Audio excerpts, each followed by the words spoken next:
Hey everybody, today we are talking about Vaianaut by V. Casa. This is the second book in the Vi trilogy, so if you haven't read the first book yet, then you might want to do that first, or you can go watch my review on it first, because I am going to basically spoil the ending of that one in order for us to begin talking about this one. So in this book, we've centered around the Ice Age, because at the end of the last book, Lily is basically, what she thinks happens is that she's going to be obliterated by the meteor that kills all the dinosaurs. And that's kind of what happens, but because she's like immortal, she ends up becoming like, or like her bones and things like end up finding their way back to like mending themselves, I guess. And that takes so long because she's like buried underneath all of this earth that by the time she like revives and wakes up, she's in the Ice Age now. And so part of her is like kind of disappointed because she didn't think she was still going to be alive. Another part of her is like, well, if I can survive that, then I guess that means I'm going to meet my family again. So she uses all of her skills that she has learned living with the dinosaurs to make herself shelter for the night. And luckily, because of her bones, they like glow and they like create heat, and so it helps her to stay warm at night. But she finds an animal to get this like the hide and everything so that she can kind of use it as a blanket. And then the next day, while she's like going, she finds this like village, and she's like, oh lovely, there's people here. So she's grateful to know that she has hit the moment of time where there are humans and that she can interact with them, though she knows she probably won't be able to understand them. But she like kills like some animals and brings them for food to kind of show like, here, let me into your place, you can have this. And while she's there, a girl named Mira says, Lily? And so she's like, what? How does this person know me? And this is when she discovers that she actually is successful in making it all the way back to her time, because she tried to warn Mira to dress for cold weather because this crazy thing's gonna happen to her. And luckily Mira did what she said, even though she didn't fully believe Lily was being honest. She was like, this is crazy, but she did it anyway. And then when she woke up, she was in the Ice Age, and so she was like grateful for Lily's help in preparing her. But she said that if she hadn't found this village and these people to take her in, she probably still would have died anyway. Now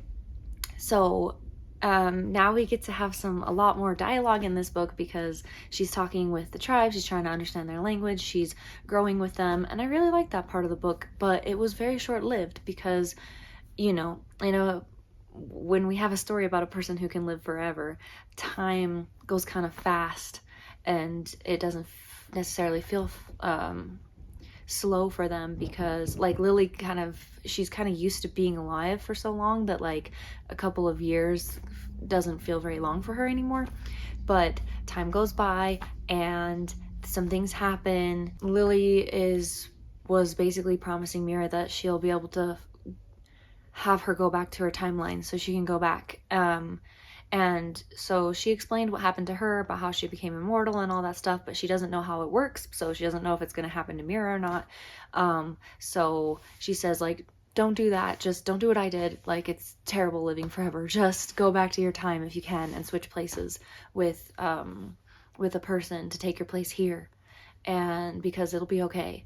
And I'm not going to get all the way into that whole stuff, because I think it's better if you read about like how that works on your own, and like who it is that she switched with, because there's a lot that goes into that person and their role in this. Because of all this stuff, Lily ends up losing Mira, and she stays with the people. I can't remember what their name is, their like group. But eventually they'll all, she knows that they're all going to grow up and die, and she's going to lose them again. She doesn't really know how much she wants to deal with all that grief again. So I think she ends up leaving the group to try to just travel around, and that she might go back to them. She hasn't decided quite yet. And yeah, like a ton of time passes by to where eventually we're not even in the Ice Age anymore. We're starting to get further, like closer to our time, and she's just traveling everywhere and trying to see what she can find. she settles at this really nice area, like on a beach, like next to a beach, and she builds a nice little house for herself there.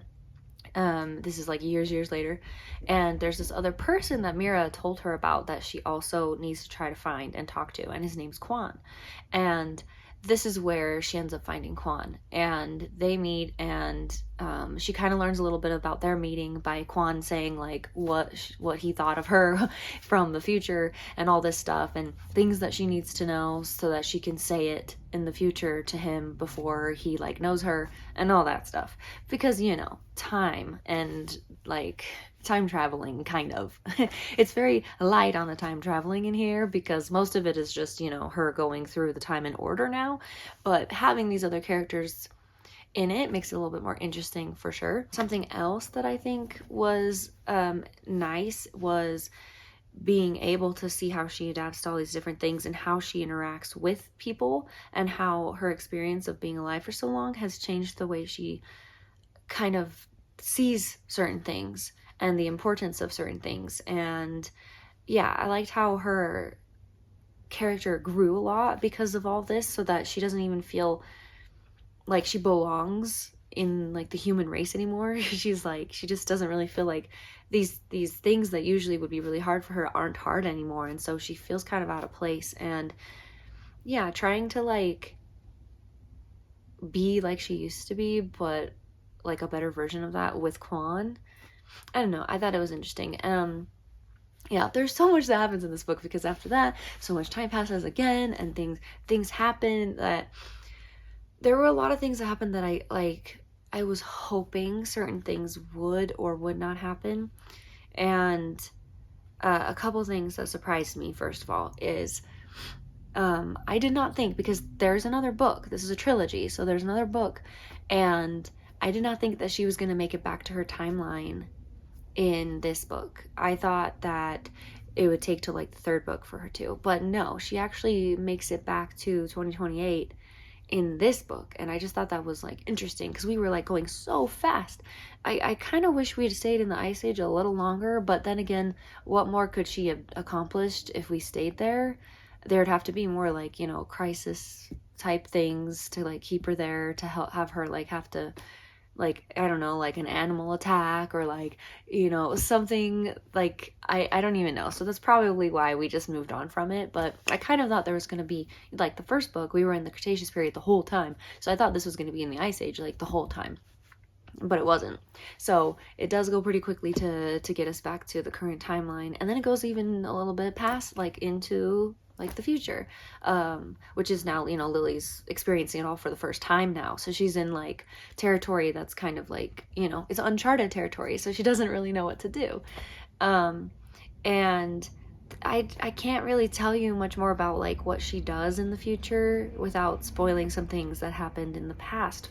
So it's just, if you're interested in a story where she is in the Ice Age, she starts in the Ice Age, and then she continues all the way to 2028 and beyond, and like the types of things that she has to do and the types of relationships that she gets with Mira and Quan, and then what's it like when she sees her husband again and her family again, and how is she going to explain to them that, oh, by the way, I actually have been gone for millions of years, and also I don't age, so you guys are gonna get really old and I'm still gonna look like this. Like, she has to not come off crazy while she tries to explain this, and then we have to see how her family's going to react to this news.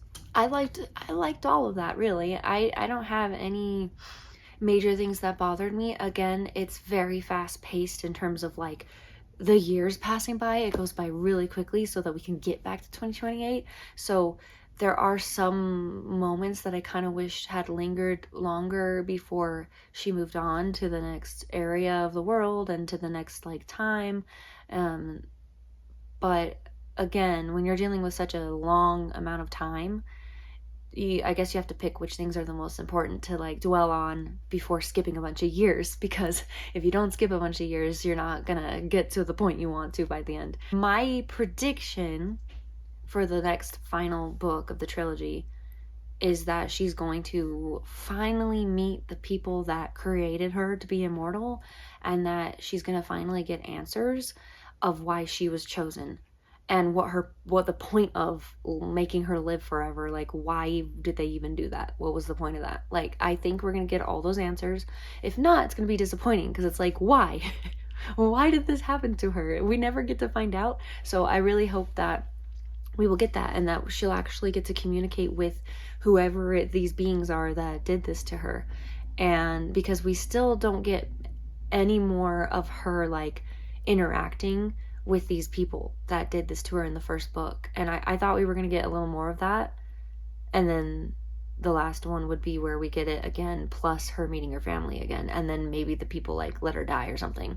But that didn't happen. So I'm anticipating that we will get all of our answers in the trilogy, and that it'll be maybe more sci-fi-ish because of how far in the future it would be set. But yeah, there's a lot more to discover for sure, because like I'm just sitting here like, ugh, I need to know what happens to her now. Like, I need to finish it, but as far as I know, the book's not out yet, so we just have to play the waiting game. But I will for sure be on here again telling you about the third one as soon as it is out and I have read it, so we can have this like conclusion of her story. But yeah, thank you so much for watching. I appreciate you, and I will see you in the next one. Bye.